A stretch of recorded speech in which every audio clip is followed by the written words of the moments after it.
Captain Kim Day rubbed his tired eyes and looked at the glowing screens around him. The observation station was quiet, floating in the cold darkness near Neptune. Only the soft hum of computers broke the silence. For 300 years, places like this had been humanity's secret eyes and ears, watching everything that happened in the galaxy. The other alien races thought humans were dead, gone, wiped out. That was exactly what humanity wanted them to think, while the Galactic Council argued about trade routes and the hegemony crushed weaker planets. Humans had been busy, very busy, building something in the far reaches of space that would change everything. Day stretched in his chair and checked the time. His shift had started 12 hours ago, but he never got bored. Every day brought new information about alien movements, their wars, their politics. He knew more about galactic affairs than most council members, and they had no idea he even existed. The station looked like just another piece of space junk from the outside. Old, broken, forgotten, but inside, it was packed with the most advanced technology humanity had ever created.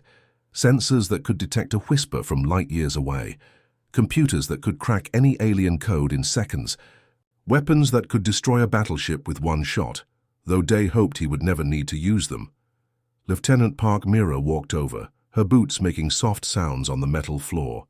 She carried a data pad filled with the day's reports.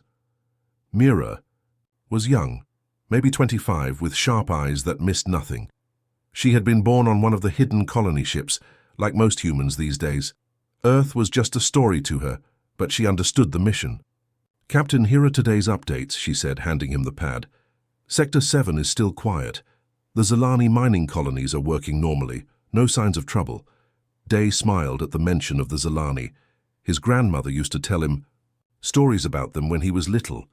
3 centuries ago, when humans first traveled to the stars, most alien races either ignored them or treated them like primitive animals. But not the Zilani. They had welcomed humans with genuine friendship. They shared their knowledge, their culture, even their food. They were the only ones who saw humans as equals. "The Zilani are good people," Day said softly. "My grandmother always said they saved humanity's faith and friendship. Without them, we might have become as cold and suspicious as the rest of the galaxy." Park nodded. She had heard similar stories from her own family. Every human child learned about the Zilani. How these gentle, blue-skinned aliens had shown kindness when no one else would. How they had taught humans about galactic politics and helped them avoid early mistakes that could have been fatal. The observation post continued its silent orbit, one of hundreds scattered throughout the solar system. Each one watched and waited, ready to send word if humanity's friends ever needed help. The galaxy thought humans were extinct, but they were wrong. Humanity was very much alive, and they were watching everything. The sharp, piercing sound of the emergency alarm cut through the peaceful quiet of the observation station like a knife. Captain Kim Day jumped in his chair, his heart immediately racing. In all his years of service, he had never heard that sound. The red warning lights bathed everything in an eerie glow as crew members rushed to their stations. Communications Officer Lee Hyun sat at his console, his fingers flying over the controls as he tried to clean up an incoming signal. His face had turned completely white, and sweat beaded on his forehead despite the cool air in the station. "Captain," he called out, his voice shaking, "you need to hear this right now." "It's coming from Kepler 442b.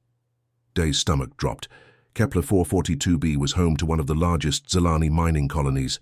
Thousands of families lived there, working the rich mineral deposits that helped power their peaceful civilization. It was supposed to be safe, protected by neutrality treaties that even the most aggressive alien races respected.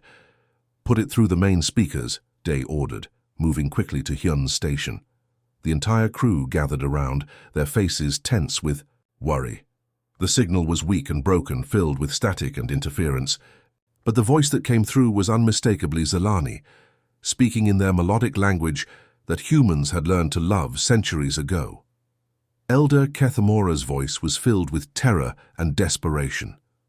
"This is Elder Kethamora of the Kepler 442b colony," the transmission began, interrupted by the sound of explosions in the background. Hegemony war fleets have surrounded our world. They ignored our neutrality. Our defense satellites are destroyed. Our ships cannot escape.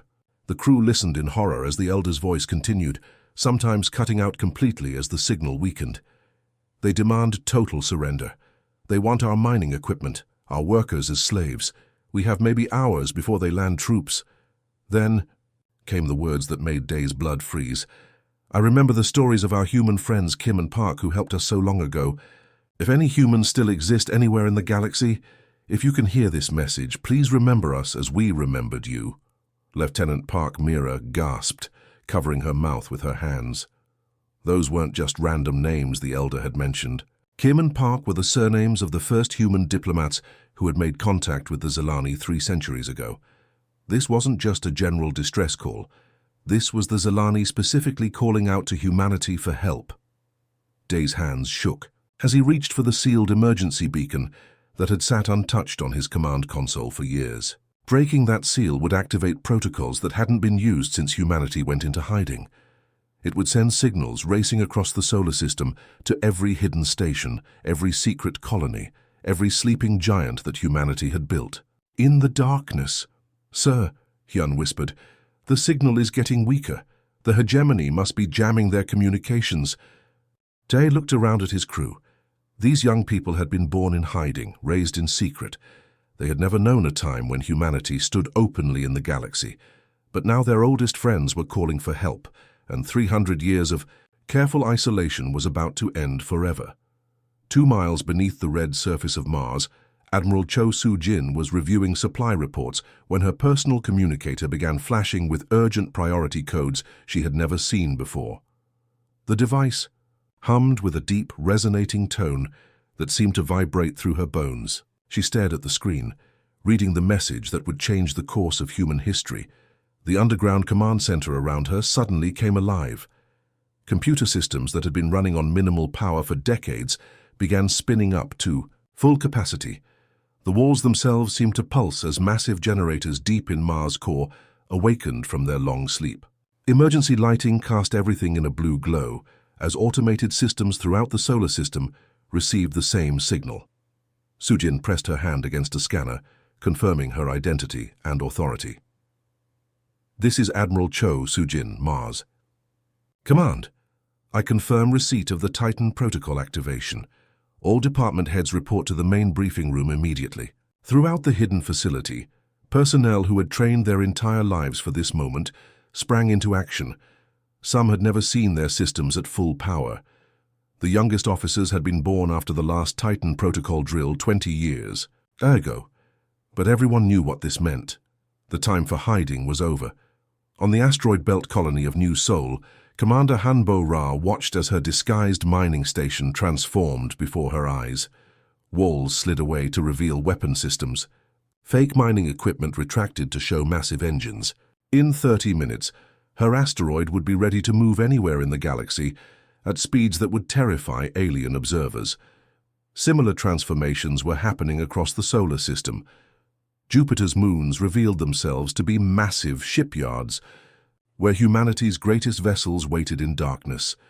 Saturn's rings hid an entire fleet of warships that could appear and disappear like ghosts. Even Earth's moon opened secret bays that had been sealed for centuries.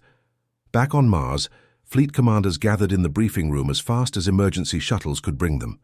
These were the descendants of Earth's greatest military minds, people who had spent their lives preparing for a war they hoped would never come.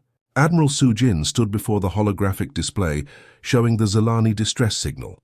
300 years ago, our ancestors made a promise, she began, her voice carrying the weight of centuries. The Compact of Protection states that humanity will defend those who showed us kindness when we were weak and alone. Today, that promise is tested. The room fell silent as the Zilani elder's desperate message played through the speakers. When it ended, Soo-jin looked at each commander in turn. The Zilani are calling our names. They remember us even after all this time. The question before us is simple. Do we honor our word? Commander Park Jung-woo of the Jupiter Defense Fleet spoke first. The compact is sacred. We vote yes. One by one, every commander in the room cast their vote. Not a single person hesitated. The decision was unanimous. "Then it's settled," Admiral Sujin announced. "Send word to all stations. Begin final preparations. After 3 centuries of building and waiting, the Titan rises. Humanity goes to war." In the cold darkness behind Jupiter, where no alien telescope had ever looked, something magnificent began to stir. What appeared to be just another lifeless moon suddenly blazed with light as power systems that had waited 3 centuries finally awakened. The Aegis was no moon at all, but humanity's greatest achievement, a vessel so massive it defied imagination. Captain Song Min-ho felt the deck vibrate beneath his feet as the colossal ship came to life around him. He had been born aboard this vessel, like his parents and grandparents before him. For his entire family line, preparing for this moment had been their life's purpose. Now, as he stood on the command bridge overlooking a city-sized control center, that moment had finally arrived. The bridge stretched for nearly a mile with thousands of crew members at their stations. These weren't just soldiers or sailors. They were scientists, doctors, teachers, artists, and engineers. The Aegis carried entire universities, hospitals, farms, and factories within its massive hull. It wasn't just a warship. It was a piece of humanity itself, ready to travel anywhere in the galaxy. "Captain, all primary systems are showing green," called out Chief Engineer Bei Yuna from her station 3 levels below. Her voice echoed through the vast chamber as status reports flooded in from every section of the enormous vessel. "Fusion. Reactors at full power. Gravity generators stable. Life support systems operating normally across all residential sectors." Through the massive viewports, Song could see smaller ships detaching from the Aegis like children leaving their mother. These were support vessels, each one larger than most alien battleships, carrying supplies and specialized equipment for the mission ahead. The fleet that emerged from Jupiter's shadow would have been impossible for any single planet to build, but humanity had turned their entire solar system into a shipyard. Lieutenant Kim So-young approached with the navigation report. "Sir, we've calculated the fastest route to Kepler 442b. At maximum acceleration, we can reach the Zilani colony in 17 hours. The hegemony won't expect us to move this fast." Song nodded, remembering his grandfather's stories about the gentle Zilani who had welcomed humanity with open arms centuries ago. Those same aliens were now facing extinction at the hands of the ruthless hegemony, and they had called out for their old human friends in their darkest hour. He walked to the center of the bridge and activated the ship-wide communication system. His voice would now reach every corner of the massive vessel, speaking to millions of humans who had spent their entire lives preparing for this day. "My fellow humans," he began, his words carrying across residential districts, schools, laboratories, and weapons bays. "For 300 years we have lived in the shadows, building our strength while watching the galaxy tear itself apart. We chose isolation not from fear, but from wisdom.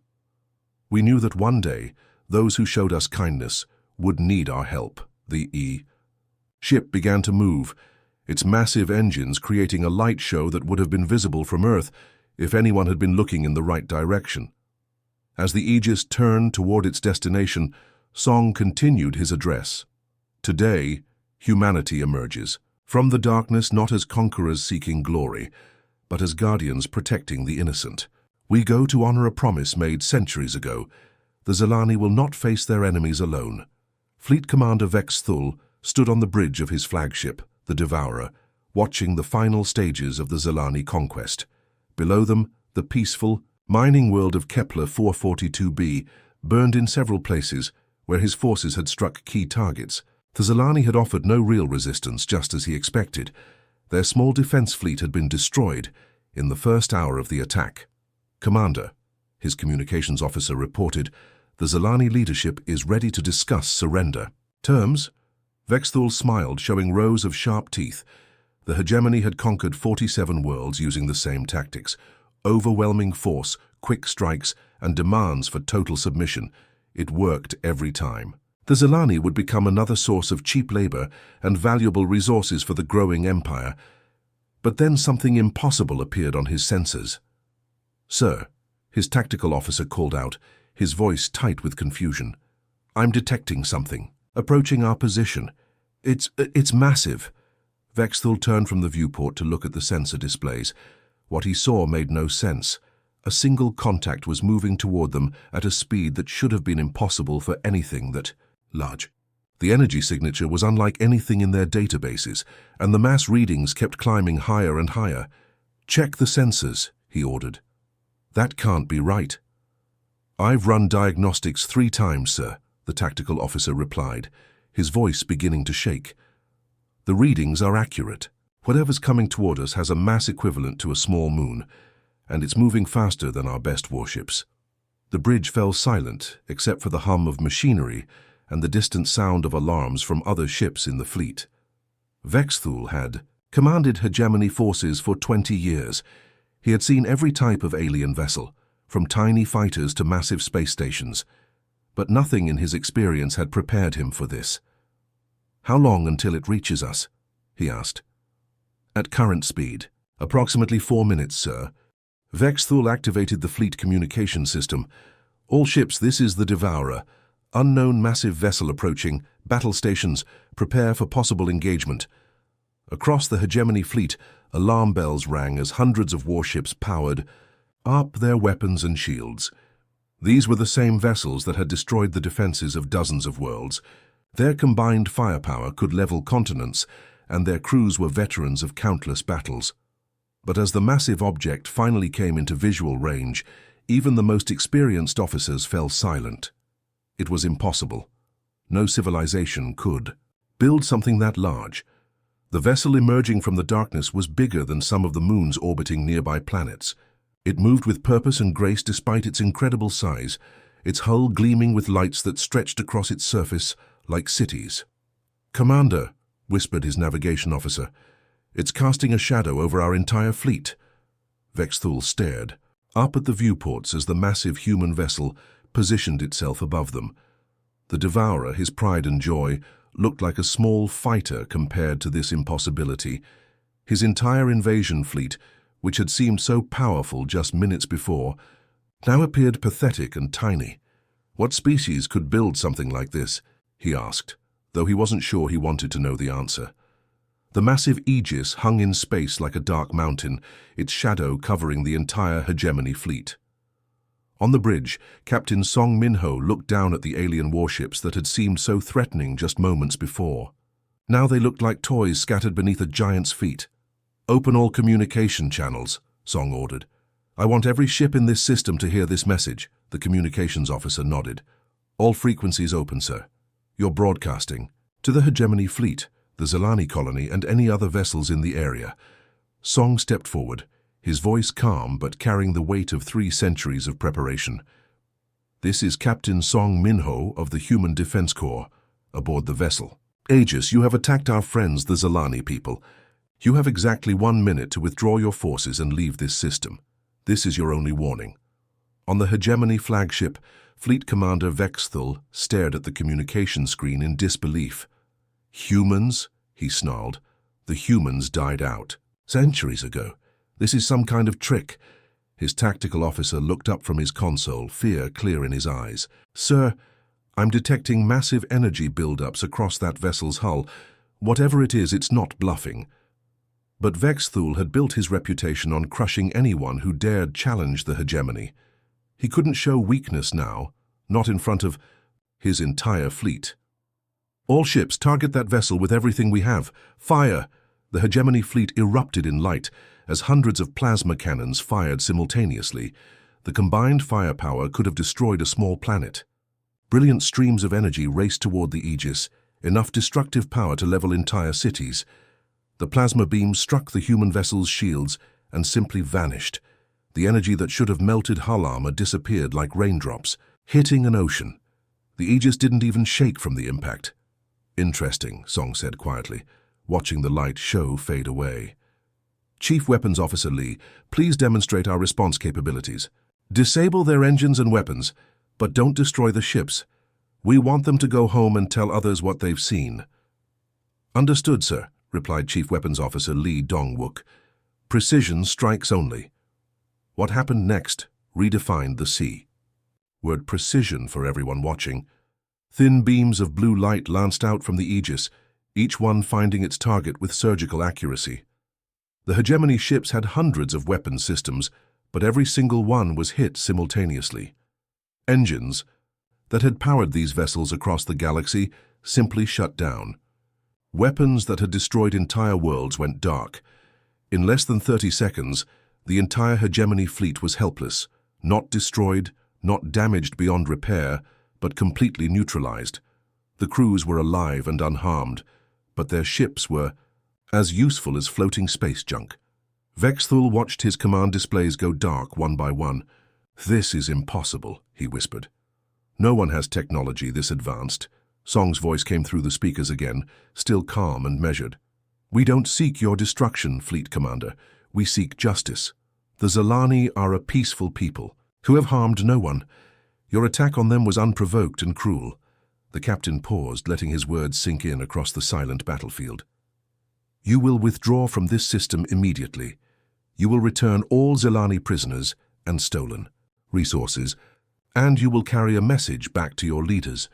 Humanity has returned to the galaxy, and we will protect those who cannot protect themselves." The emergency session of the Galactic Council had never seen anything like this. Representatives from 200 different species filled the massive chamber on the neutral world of Centauri Prime, all talking at once in dozens of languages. The news had spread faster than anyone thought possible. Humanity had returned, and they had just defeated the hegemony fleet in a matter of minutes. Council Chairman Zeftar, a tall alien with silver skin and 4 arms, struggled to maintain order. "Representatives, please. We must have calm discussion about this unprecedented situation." But calm was the last thing anyone felt. For 3 centuries, the Galactic Council had operated under the assumption that humans were extinct. They had been written off as another failed species that couldn't handle the challenges of space travel. Now suddenly, they had appeared with technology that made the Council's combined fleets look primitive. Ambassador Han Seo-jun walked calmly through the chaos, her simple black diplomatic uniform standing out among the colorful robes and exotic clothing of the alien delegates. She had been chosen for this moment, not just for her diplomatic skills, but because she could remain perfectly composed under pressure. Behind her walked 2 human guards, their presence alone enough to quiet entire sections of the chamber. "Her emergency session will now come to order," Chairman Zeftar announced, as Han reached the central speaking platform. "We will hear from Ambassador Han Seo-jun, representing the human species." The chamber fell completely silent. Many of the younger delegates had never seen a human before. To them, humans were just another entry in the historical records, like the dozens of other species that had tried and failed to establish themselves among the stars. Han stepped up to the podium and looked out at the sea of alien faces. Some showed curiosity, others fear, and many displayed the kind of confusion that comes from having your entire understanding of the galaxy turned upside down in a single day. "Honored representatives," she began, her voice carrying clearly through the chamber's advanced sound system. "I know many of you believed my species was extinct. I'm here to tell you that humanity never left. We've been watching, learning, and preparing for 300 years. Murmurs rippled through the audience. The Vorthan delegate, a creature that looked like a walking tree, raised one of its branch-like arms. "Watching? You mean you've been spying on us?" Han smiled slightly. "We've been observing, yes. We've seen your wars, your trade disputes, your territorial conflicts. We've watched peaceful species get crushed by aggressive empires. We've seen the strong prey on the weak, while the Council debated endlessly without taking action."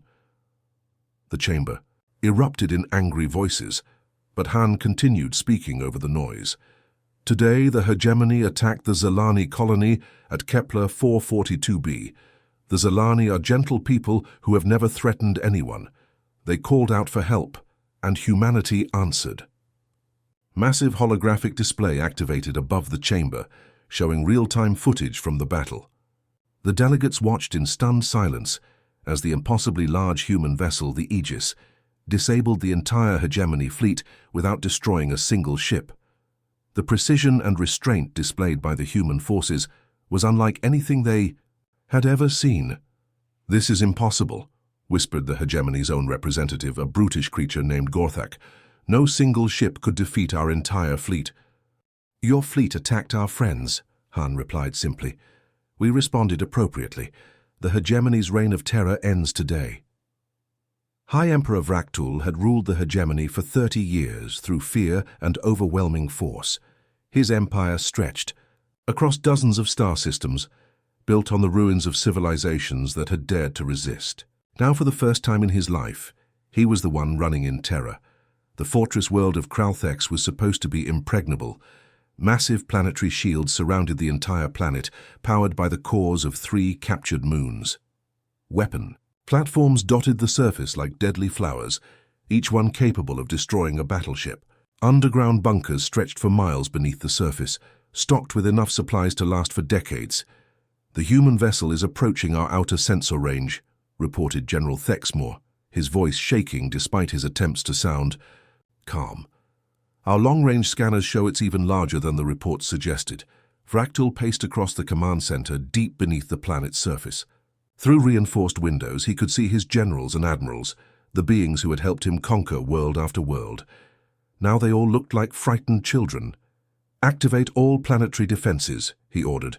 "Raise the shields to maximum power. They may have surprised our fleet, but no ship can break through the defenses of Kralthex." The massive shields hummed to life, creating a shimmering barrier around the entire planet. Energy readings showed power levels that could protect against the combined firepower of 100 fleets. The weapon platforms locked onto the approaching human vessel, their targeting systems ready to unleash destruction the moment it came within range.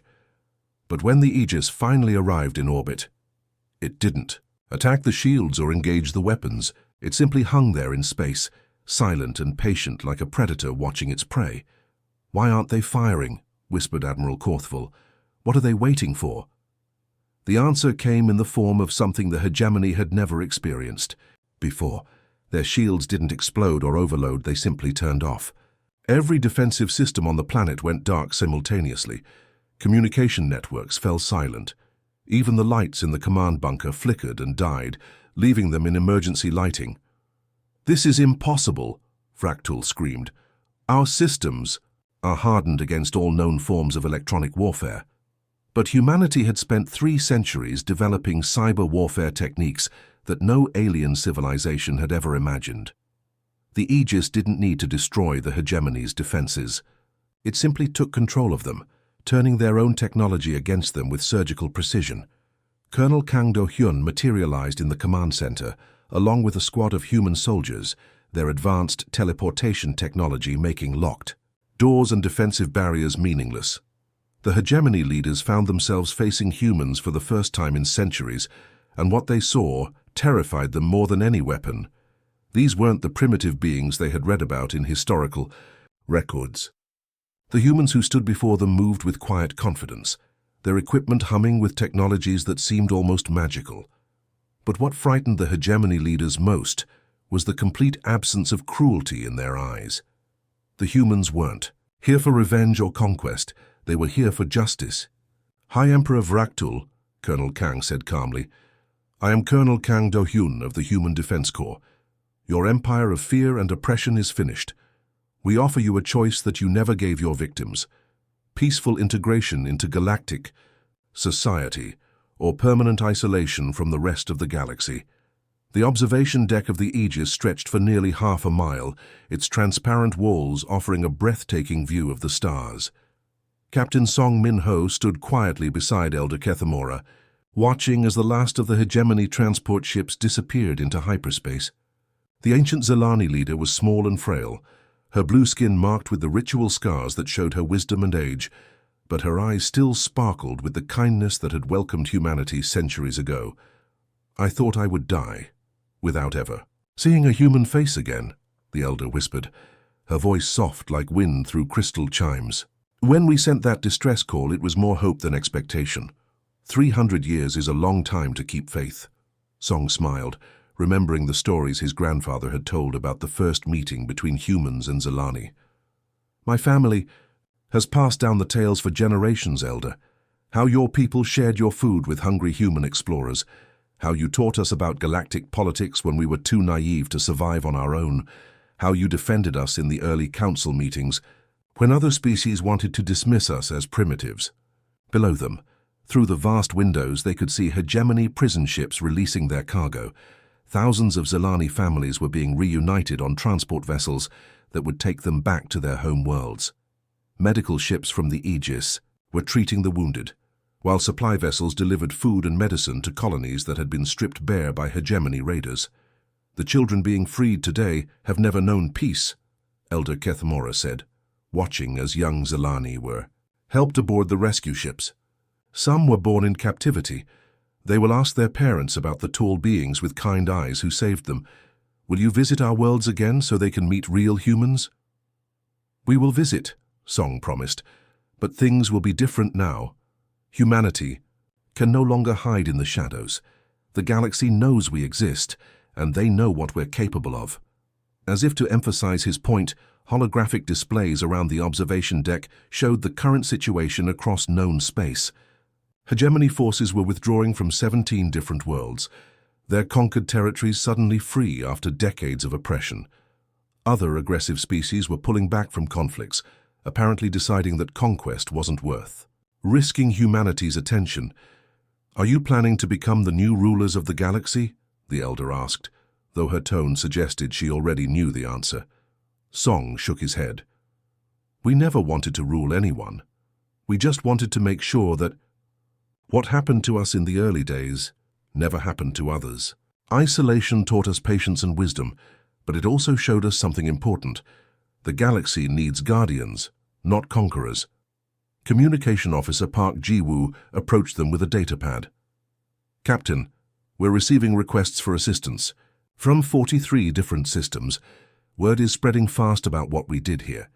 How many are legitimate calls for help versus species trying to use us for their own political gains? Song asked. About half and half, sir. But the legitimate ones include some situations that are pretty desperate. Song looked out at the stars, each one representing countless worlds where the strong preyed on the weak. For 3 centuries, humanity had watched from the darkness as injustices played out across the galaxy. Now they had the power to do something about it. Set course for the nearest legitimate crisis, he ordered, and send a message to Earth Command. Tell them the age of hiding is over. Humanity has work to do.